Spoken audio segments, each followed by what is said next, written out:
भारत एक ऐसा देश है जहां पॉलिटिक्स ऑलमोस्ट हर चीजों पर हो सकती है सिवाय एनवायरमेंट पॉल्यूशन पर। अगर और स्पेसिफिक वे में बात करें तो एयर पॉल्यूशन पर, जिसका असर हर साल पूरे भारत पर पड़ता है। हालांकि ये कहना गलत हुआ कि पॉल्यूशन पर बातें नहीं होती या हेडलाइंस नहीं बनती, होती है पर वो बस नेशनल कैपिटल तक ही सीमित रहती है। पर रिकॉर्ड से बताते हैं कि दिल्ली की पॉल्यूशन तो बस जस्ट एन एग्जाम्पल है।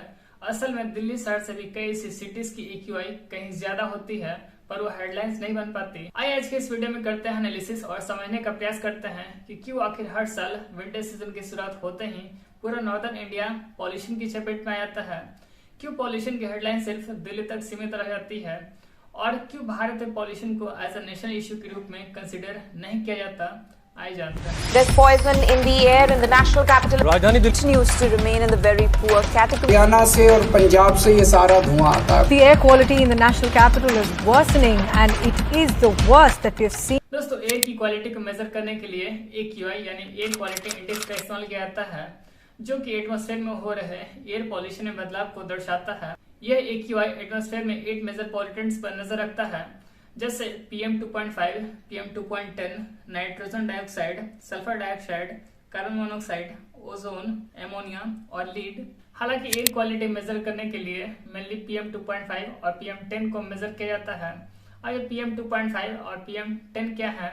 तो PM का मतलब होता है पार्टिकुलेट मैटर, जो कि माइक्रोग्राम पर क्यूबिक मीटर में पार्टिकल्स को मेजर करता है। PM2.5 को सबसे खतरनाक माना जाता है क्योंकि यह हवा में मौजूद सबसे छोटा पार्टिकल्स होता है जो हमारे लंग्स तक, तो इनमें से कुछ हमारे ब्लड स्ट्रीम तक पहुंच सकता है, जिसका असर हमारे हार्ट और लंग्स पर पड़ता है। अब एयर क्वालिटी मेजर करने के लिए अलग अलग सिटीज और स्टेट्स में AQI को 0 से 500 के रेंज में कैटेगराइज किया जाता है। जैसे 0 से 50 AQI को गुड क्वालिटी का एयर माना जाता है, ठीक इसी तरह 51 से 100 सेटिस्फैक्ट्री, 101 से 200 मॉडरेट, 201 से 300 पुअर, 301 से 400 वेरी पुअर और 401 से 500 सीवियर कैटेगरी का एयर माना जाता है।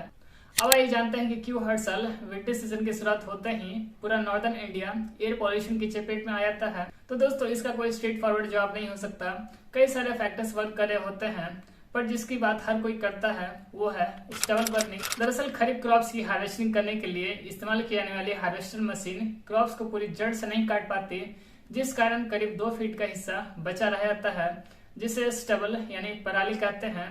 और यूपी, पंजाब और हरियाणा के किसान इसे जला देते हैं, जिसे स्टबल बर्निंग कहते हैं, जिसकी शुरुआत हर साल विंटर सीजन की शुरुआत में होती है। और अप्रॉक्स 30% एयर पॉल्यूशन इसी स्टबल के जलने से निकलने वाली टॉक्सिक गैस की वजह से होती है। पर यह स्टबल बर्निंग होती ही क्यों है? तो इसके मेनली 2 रीजन है।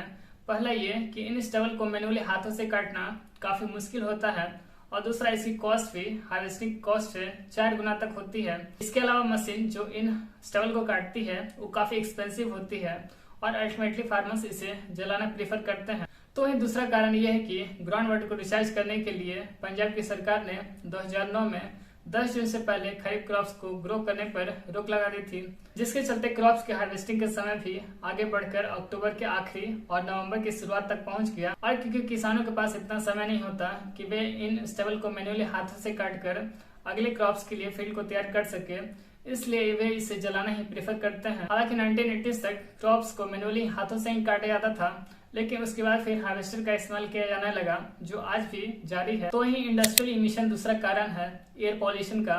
दिल्ली के आसपास 13 पावर प्लांट्स हैं जो फॉसिल फ्यूल्स पर चलती है और इससे निकलने वाली हार्मफुल गैस एयर को पॉल्यूट करने का काम करती है। विंड स्पीड और डायरेक्शन तीसरा कारण है एयर पॉल्यूशन का। एक्चुअली कई ऐसे सिटीज हैं जैसे मुंबई और चेन्नई, जहां रोड्स पर चल रहे व्हीकल्स के मामले में दिल्ली के जस्ट बाद आते हैं, वहां भी व्हीकल से इमिशन होता है। कई कोल फायर्ड पावर प्लांट्स हैं, स्पेशली चेन्नई के पास 3rd highest number of automobiles है भारत में, पर वहां की हवा दिल्ली या नॉर्दर्न इंडिया जितनी सीवियर कैटेगरीज में नहीं आती। ऐसा क्यों? इसके प्राइमरी 2 रीजन है, इंडियस टोपोग्राफी और विंड पैटर्न। अरेबियन सी और बे ऑफ बंगाल से हवाएं देश में हिमालय की ओर बहती है। ये हवाएं ढेर सारे पॉल्यूटेंट पार्टिकल्स को कैरी करती है, जो बाकी के सिटी से निकलती है और इससे नॉर्दर्न स्टेट्स की ओर ले आती है। इसके अलावा जब अरबियन सी हवाएं चलती है तो इसमें सिर्फ पॉल्यूशन ही नहीं होता, इसमें डस्ट और सैंड पार्टिकल्स भी होती है, जो न केवल थर्ड जेट बल्कि मिडिल ईस्ट और इससे आगे की डस्ट पार्टिकल्स भी होती है। ये सारे डस्ट पार्टिकल्स नॉर्दर्न स्टेट्स की ओर ऊपर की तरफ जाती है और हवाएं हिमालय से मिलती है। यहाँ हिमालय इन हवाओं के लिए एज ए बैरियर की तरह काम करता है, जिस कारण से हवा इसके बियॉन्ड आगे नहीं जा पाती और हवा यहाँ अटके रह जाती है, जिस वजह से ये सारे धूल और पॉल्यूटेंट पार्टिकल्स नॉर्दर्न स्टेट्स के पंजाब से लेकर वेस्ट बंगाल तक फैल जाती है। इसके अलावा जो दूसरा प्राइमरी रीजन है वो एक वेदर फिनोमेनन है जिसे विंटर इन्वर्जन कहते हैं। दरअसल होता यह है कि समर सीजन में वार्म एयर लगातार जमीन से ऊपर की तरफ उठती है और अपने साथ पॉल्यूटिंग पार्टिकल्स को एटमॉस्फेयर की लेयर तक ले जाती है। लेकिन विंटर सीजन में ठीक इसका उल्टा होता है। वार्म एयर की लेयर हमारे अर्थ सरफेस के कोल्ड लेयर के ठीक ऊपर होती है, जिस कारण से जो कुछ भी पॉल्यूशन हमारे अर्थ सरफेस पे इमिट होता है वो इसी कोल्ड लेयर तक रह जाता है, जिससे हम और आप ब्रीथ करते हैं। और यह प्रॉब्लम जितनी अधिक ठंड होती है उतना ही अधिक डेंजरस होती चली जाती है और यही कारण है कि रात भर की ठंड के बाद सुबह की एयर की क्वालिटी काफी खराब होती है। चौथा कारण है फायरवुड, जिसका इस्तेमाल किया जाता है कुकिंग पर्पस के लिए।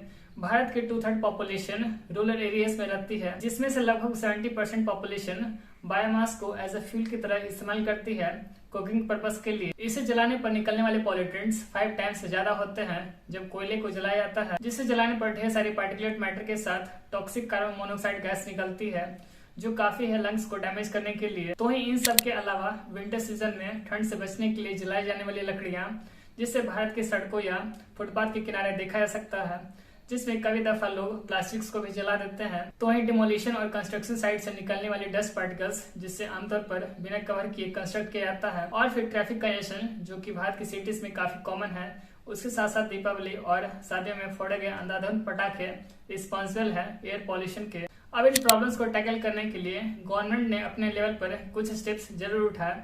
जैसे दिल्ली की सरकार ने ऑड इवन स्कीम की शुरुआत की थी 2016 में। इसके अलावा दिल्ली की 50% स्टाफ वर्क फ्रॉम होम करने, ज्यादा से ज्यादा पब्लिक व्हीकल्स इलेक्ट्रॉनिक या सीएनजी से चलती हो। इसके अलावा रेगुलर वाटर स्प्रिंकलिंग और ग्रीन दिल्ली ऐप सरकार ने लॉन्च किया, जिससे दिल्ली में पॉल्यूशन की हर अपडेट लोगों तक पहुंच सके। कुछ इसी तरह के इनिशिएटिव अदर स्टेट की गवर्नमेंट ने भी उठाए। तो वहीं अगर सेंट्रल गवर्नमेंट की बात करें तो सरकार ने 2016 में उज्ज्वला स्कीम की शुरुआत की थी, ताकि वे लोग जो फायरवुड का इस्तेमाल करते हैं कुकिंग पर्पस के लिए, वे कुकिंग गैस का इस्तेमाल कर सके और जो पॉल्यूशन फायरवुड के जलने से होती है उस पर काबू पाया जा सके।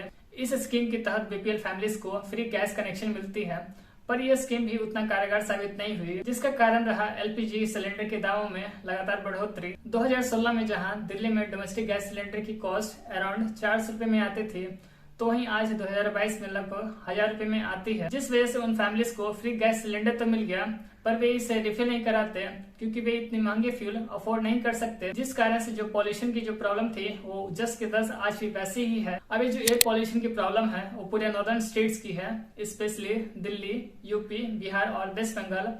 पर मीडिया में जब भी इसको लेकर बातें और बहस होती है तो बस दिल्ली को लेकर होती है। आप इसे खुद चेक कर सकते हैं www.aqi.com पर। आप पाएंगे कि दुनिया भर के 100 मोस्ट पॉल्यूटेड सिटीज में आधे से ज्यादा भारत के शहरों की होती है, पर भारतीय मीडिया के अनुसार पॉल्यूशन सिर्फ दिल्ली का इश्यू है, जो कि अधूरा सच है। इसके अलावा नेताओं जिनके पास लगभग हर विषय का ज्ञान होता है, वे अक्सर पॉल्यूशन पर कहने से बचते नजर आते हैं। वे एक ट्वीट तक नहीं कर पाते। शायद वे फ्रेश एयर लोगों की जरूरत नहीं समझते, इसलिए वे कभी ये कहते हुए नहीं सुने जाते कि हम पॉल्यूशन कम कर देंगे, आप हमें वोट दें। इसके अलावा दिल्ली की चीफ मिनिस्टर ने जरूर कहा था कि दिल्ली के पॉल्यूशन का कारण पंजाब है। अक्टूबर और नवंबर में पास के पड़ोसी राज्यों से, हरियाणा से और पंजाब से ये सारा धुआं आता है अपना।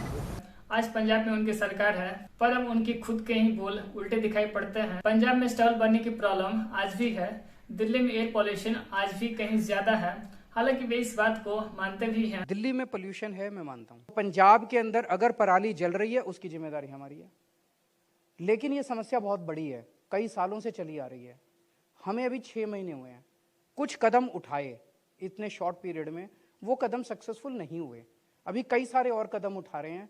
मुझे पूरा विश्वास है अगले 1 साल के अंदर, अभी से हम लगे हुए हैं, अगले 1 साल के अंदर नेक्स्ट सीजन में पंजाब के अंदर पराली जलने की घटनाएं बहुत शार्प डिक्लाइन होगी, हमें पूरा विश्वास है। अब अगर एयर पॉल्यूशन की सॉल्यूशन की बात करें तो सरकार को, स्पेशली सेंट्रल गवर्नमेंट को, यह समझने की जरूरत है कि फ्रेश एयर लोगों की one of the many needs में से एक है। अब लोग दिल्ली के हो या बिहार या बंगाल के, एयर पॉल्यूशन की शिकार वे सभी होते हैं। इसलिए जरूरी है कि केंद्र सरकार बाकी स्टेट गवर्नमेंट के साथ मिलकर एयर पॉल्यूशन को नेशनल इश्यू मानकर एप्रोप्रिएट स्टेप्स उठाए और ये सुनिश्चित करें कि आने वाले समय में लोगों को एयर पॉल्यूशन से रिलीफ मिल सके। इसके अलावा मेन स्ट्रीम मीडिया को भी इस इशू को सिर्फ दिल्ली की समस्या न मानकर न्यूज की हेडलाइंस बनानी चाहिए, बल्कि पूरे नॉर्दर्न स्टेट्स की एयर पॉल्यूशन की समस्या पर बात करनी चाहिए। तो दोस्तों बस आज की वीडियो में बस इतना ही। उम्मीद है ये वीडियो आपको पसंद आएगी। अगर आपको वीडियो पसंद आई तो इसे शेयर कीजिए अपने दोस्तों के साथ, और अगर आपने अभी तक हमारे चैनल को सब्सक्राइब नहीं किया है तो हमारे चैनल को सब्सक्राइब करके बेल आइकन को जरूर प्रेस कीजिए,